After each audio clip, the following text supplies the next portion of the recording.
Prezados alunos, hoje nós vamos fazer um exercício de dimensionamento de redes de distribuição de água com traçado ramificado para a gente entender bem os conceitos então, hidráulicos envolvidos nesse projeto.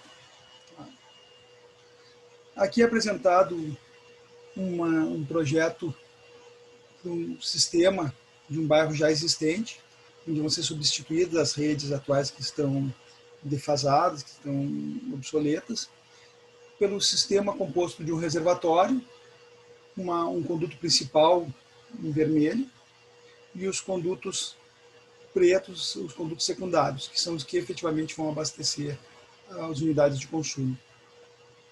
Esse projeto tem como característica, então, diferente de outros que nós fizemos, que não foi identificado em cada trecho o número de unidades ou de lotes a serem abastecidos. E sim foi dada uma população total de 3.000 habitantes e que essa população vai ser abastecida por todos os condutos pretos, então.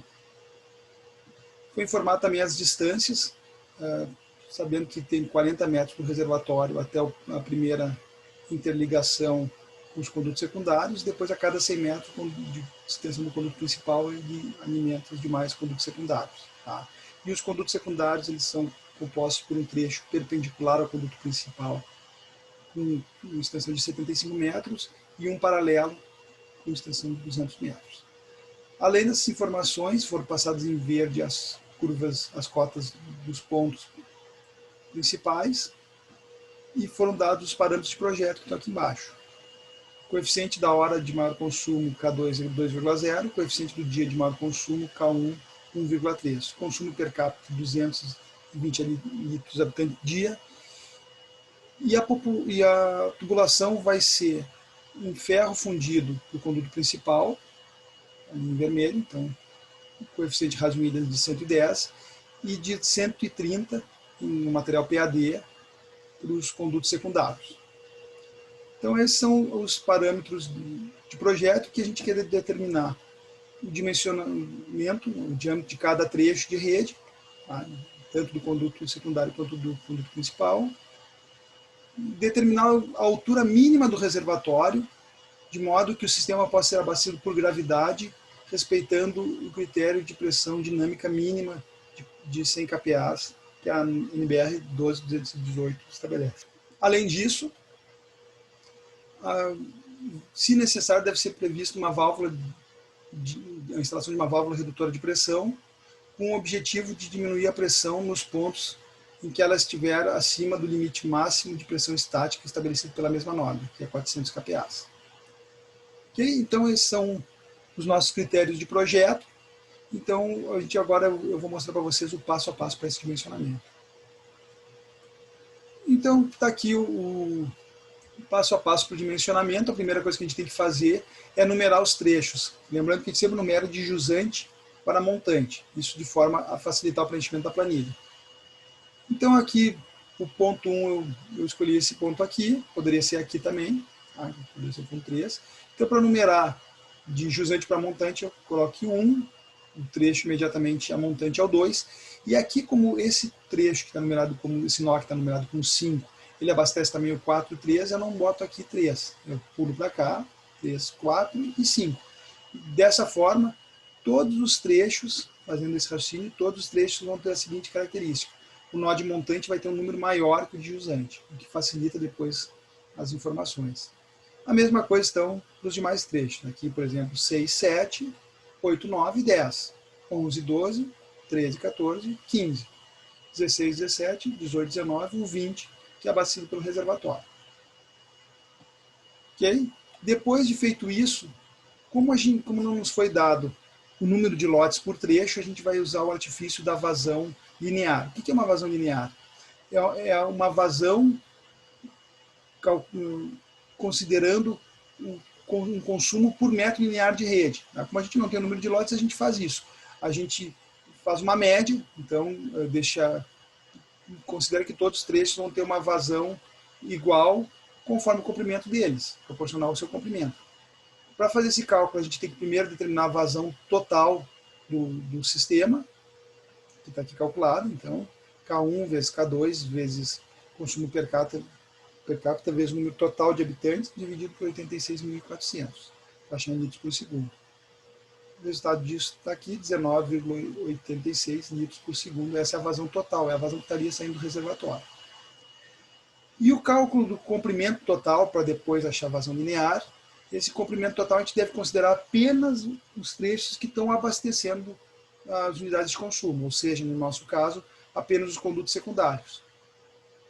Então, cada tramo do conduto secundário tem um trecho de 75 metros e outro de 200.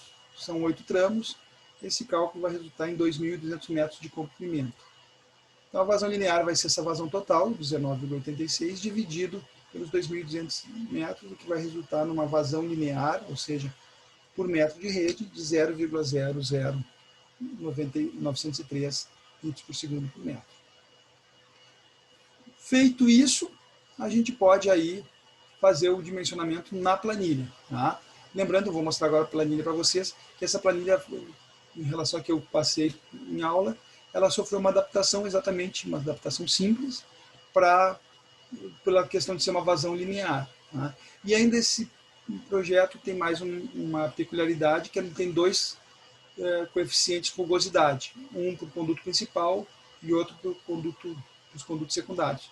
Como o conduto principal também vai ser dimensionado na nossa planilha, o coeficiente de Williams não está mais no cabeçalho da planilha, e sim numa das colunas. Tá? Foi inserido isso também, então foi feita essa adaptação na planilha, que eu vou mostrar ela para vocês. Tá? Eu vou mostrar ela fazendo um preenchimento parcial e depois eu mostro ela totalmente preenchida, para a gente não perder muito tempo. Está aqui a planilha já adaptada. Tá? O que foi modificado em relação à planilha que eu passei para vocês, por essa questão da vazão linear?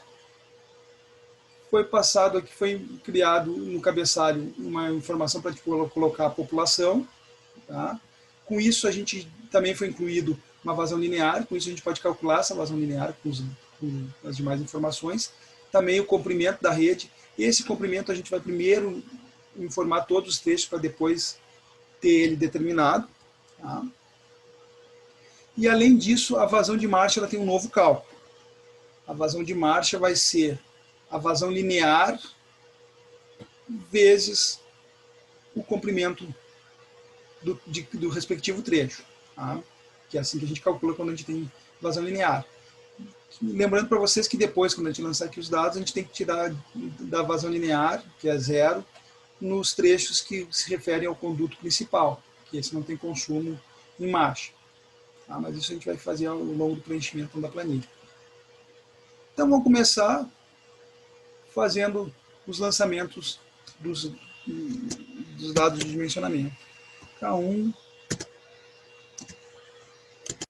K2, o comprimento, como eu disse, a gente vai botar depois, a população de 3.000 habitantes e o consumo per capita de 220 litros por habitante dia. E já apareceu aqui, então, nossa vazão total. A vazão linear ainda não aparece, porque a gente não informou o comprimento dos trechos. O que a gente vai fazer agora, lançando os trechos na nossa planilha. Para isso, o ideal é que a gente volte lá na planta, dê uma olhada na planta baixa. Eu vou lançar aqui, porque eu já sei, decoro vocês quando forem fazer, é importante que olhem na planta. Okay? Então, trecho 2.1, comprimento 200 metros. Tá? Trecho 5.2, comprimento 75 metros. Trecho 4.3, 200 metros. Trecho 5.4, 200 metros. Aí seria o primeiro, o trecho mais ajusante dos condutos secundários. Daqui a gente vai ter agora que lançar os demais trechos. Tá? Para a gente não perder tempo fazendo isso, eu vou copiar de uma outra planilha e já vou lançar aqui para facilitar e agilizar o nosso processo. Mas o raciocínio continua o mesmo.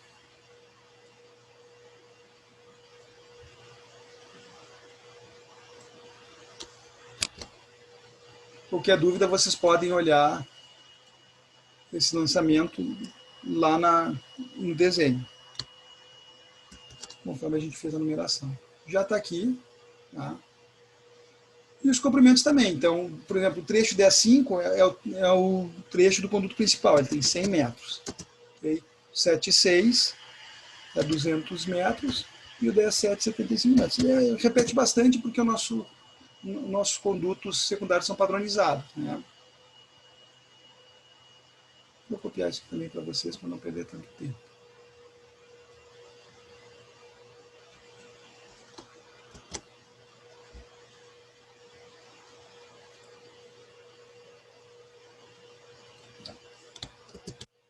Acho que também entendi da lógica, né? Até aqui a gente já lançou os trechos e também os comprimentos. Agora, uma coisa que a gente já pode informar é as cotas do terreno. Mesmo raciocínio. Vai lá no desenho.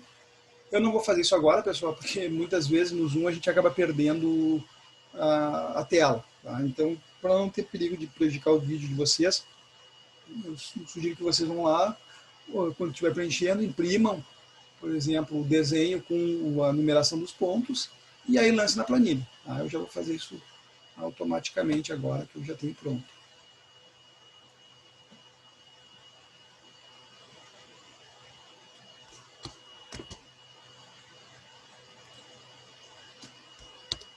Está aqui lançado as cotas do terreno, que foram observações buscadas, por enquanto, na planta baixa. Okay? Agora sim a gente vai entrar mais informações que a gente vai ter que ter mais um raciocínio de projeto. Também antes disso a gente já pode lançar o coeficiente de rugosidade, que vejo que ele não está mais no cabeçalho, como eu expliquei para vocês, em virtude do fato de que tem coeficientes diferentes por ter materiais diferentes de tubulação. Tudo que for conduto principal, tudo que for conduto secundário é 130. Então, a maioria dos condutos é secundário, é o valor de 130. Porém, os trechos de conduto principal é 110. Quais são esses? É o 10.5. Olhem lá que é a tubulação em vermelho. 15.10. O 20.15. E o reservatório 20. Esses são os que têm um coeficiente de rugosidade diferente para o seu conduto principal em ferro fundido. Ok? Com isso a gente preencheu todas as informações que a gente tinha que buscar no desenho e agora a gente já pode começar o preenchimento. Uma coisa importante, já podemos lançar aqui aquele comprimento que nós sabemos que é 2.200 metros. Tá? Já foi visto ali no passo a passo. E a gente pode buscar ele pelas informações aqui de todos os condutos, comprimento de todos os condutos secundários.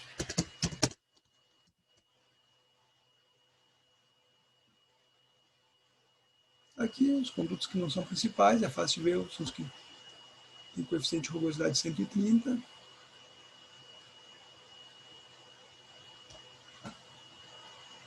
São estes.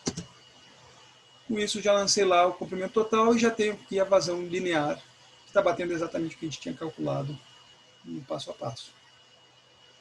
Com essas informações a gente já pode fazer o dimensionamento dos diâmetros. Tá? Esse dimensionamento ele vai ser bastante repetitivo, porque os condutos secundários eles se repetem. Então no trecho 2.1 ali vai ser 50, a gente testa, passou, a velocidade calculada é menor que a velocidade limite, e a perda de carga ficou menor, que a norma preconiza, que é 0,01 metro, ou 10 metros por quilômetro. No trecho 5.2 a gente testa os 50, mas a gente já nota... desculpa, antes de fazer esse teste do diâmetro, a gente precisa informar, obviamente, as vazões. A gente precisa informar as vazões de usante, e aqui a gente tem que tomar bastante cuidado nessa informação. Tá? A vazão, porque ela vai impactar diretamente na vazão de montante e também na vazão de projeto. Então a gente precisa fazer isso antes de fazer a tentativa de dimensionamento dos diâmetros. A vazão de usante é a vazão que tem que sair do trecho para abastecer o trecho seguinte. Todos os trechos que tiverem ponta de rede, a vazão de jusante vai ser zero. Tá? No caso 2.1, do 4.3, do 7.6, qualquer dúvida podem olhar no desenho. Do 9.8, do 12.11, do 14.13,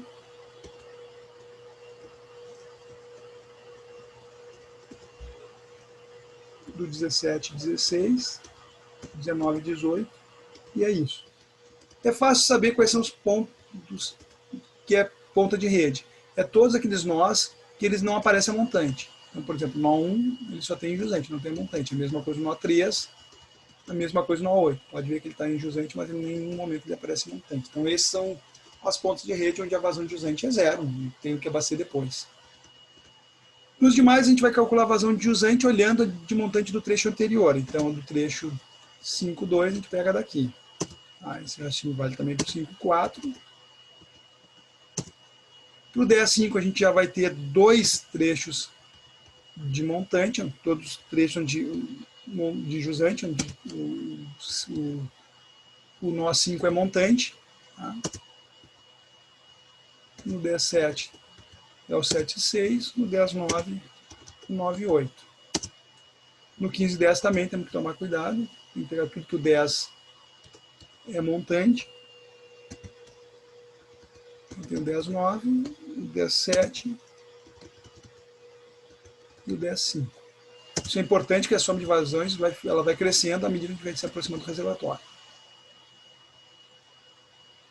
O 15,12, então, pega do 12,11, e o 15,14 do 14,13. O 20,15 é o mesmo cuidado a gente tem que tomar aqui, ó, porque o 15 é montante do 14, é montante do 12 e é montante do 15,10. O 20,17 é montante do 17,16.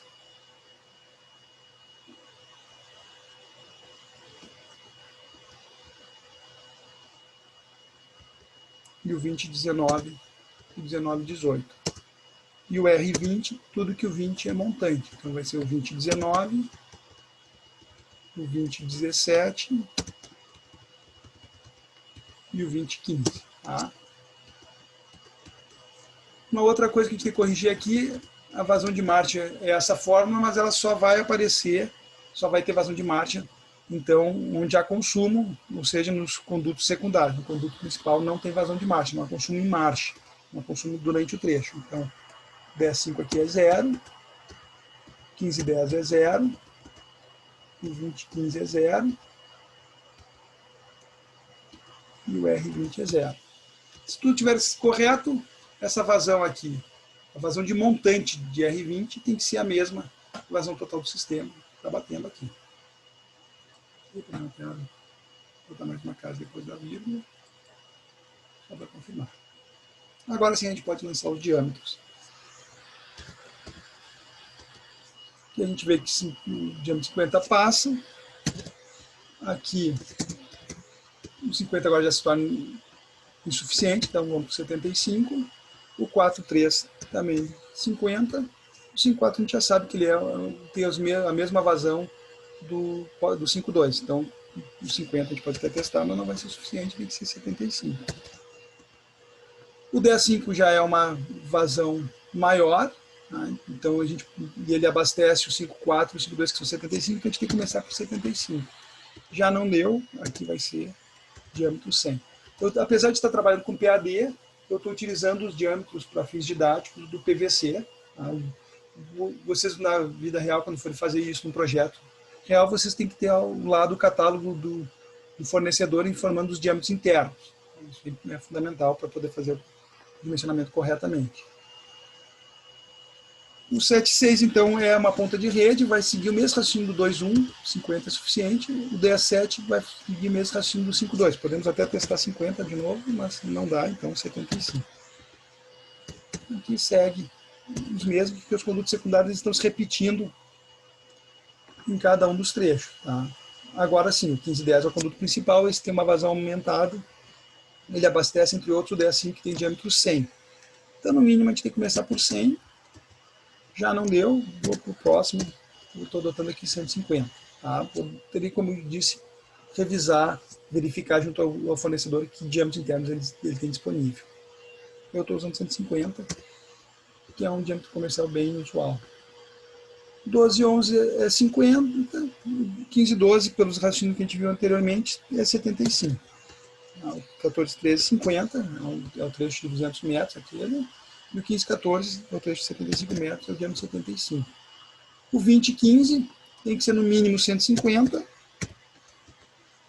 Aqui a gente já vê que já ficou muito próximo, a calculada passa limite, então, mesmo que a perda de carga esteja satisfatória, a gente pode aumentar para 200. Tá? O 1716 é 50, 2017 75, 1918 é a ponte de rede é 50 e o 2019 75. O R20 tem que ser no mínimo 200, porque ele alimenta o 2015. Então, colocar 200, ver se passa. Ok, passou, pode ser diâmetro 200.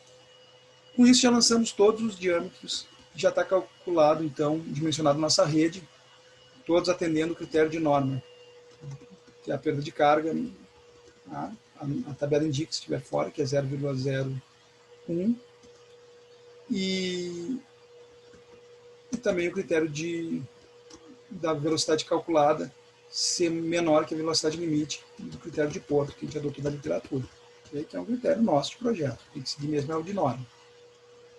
Bom, com isso a gente resolveu a questão 1 do problema. Tá? A questão 2 é determinar a altura do reservatório. Para isso a gente vai ter que olhar as perdas de carga. Nós já lançamos já aqui as cotas dos terrenos, tá? Vocês já fizeram olhando para o desenho. Então fica bastante simples, a gente precisa determinar uma altura do reservatório.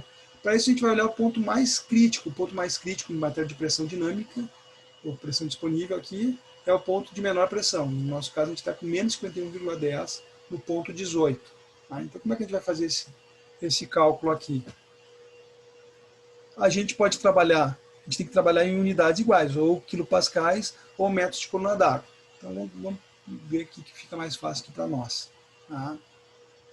Primeiro, a gente sabe que aqui teria que ser no mínimo 100. No momento que a gente tiver 100 aqui, nos outros vai ter mais. Tá? Porque eles têm menos problemas de pressão, como a gente pode ver nesses valores aqui. Então, para atingir aqui 100 kPas, eu tenho que somar aqui 100. Somar isso. Posso já converter isso para metros de coluna d'água, né? Então, divido por 9,80. Para trabalhar em metros de coluna d'água, que já é o resultado. Além disso, eu estou na cota 91. Cota do terreno no ponto mais crítico, mas a cota do terreno no reservatório é 88. Então aqui eu já tenho que somar mais 3 metros. E somar isso mais as perdas de carga que ocorrem do reservatório até o ponto 18. São as perdas de carga aqui, do reservatório ao 20, do 20 ao 19,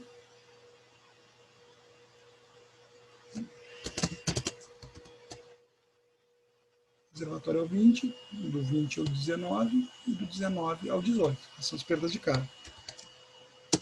Com isso eu vou ter aqui a altura do meu reservatório. Tá? Automaticamente eu pedi para arredondar lá em cima, que é o que vai ser usado no projeto, estamos adotando uma altura de reservatório de 15,50. Vejo que isso as pressões estão todas de acordo. Tá? Então resolvemos a questão 2 do problema. E por último, agora a gente precisa verificar se algum ponto do sistema está com pressão dinâmica, pressão estática, maior que 400 kPa, que é o que a NBR 12218 estabelece. E realmente aqui a gente pode verificar que os pontos mais baixos, aqui na cota 56,61, que é o ponto 1 e 2, ultrapassou. Aí eu já estou olhando para a pressão estática. O que é a pressão estática? É a pressão da água no ponto do reservatório, então é os 88 mais 15,41, está aqui informado, então essa é a cota piezométrica de montante, tá? Diminuído pela cota do terreno. Então os únicos pontos que tiveram problema foi esses pontos, então eu vou instalar uma válvula redutora de pressão aqui, tá? No ponto 5.2. Isso está indicado aqui, válvula redutora de pressão.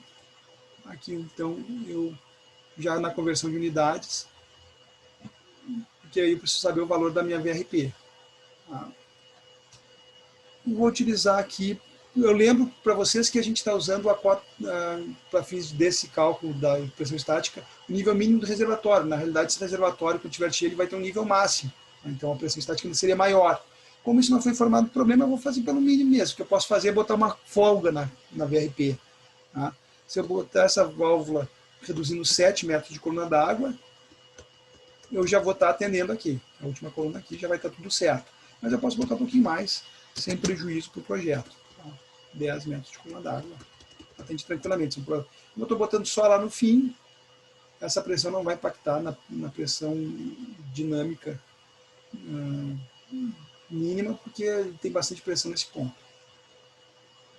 Com isso, resolvemos o dimensionamento, resolvemos também a questão da pressão dinâmica mínima, com a altura do reservatório de 15,50 metros, e da pressão estática, onde tinha problema, que era apenas nos trechos finais, lá no trecho 5221. Tá? Então foi instalado entre o trecho 5, no trecho 52, entre nó 5 e nó 2, foi instalada uma válvula redutora de pressão, porque era no ponto 2 e no ponto 1 que havia pressão excessiva.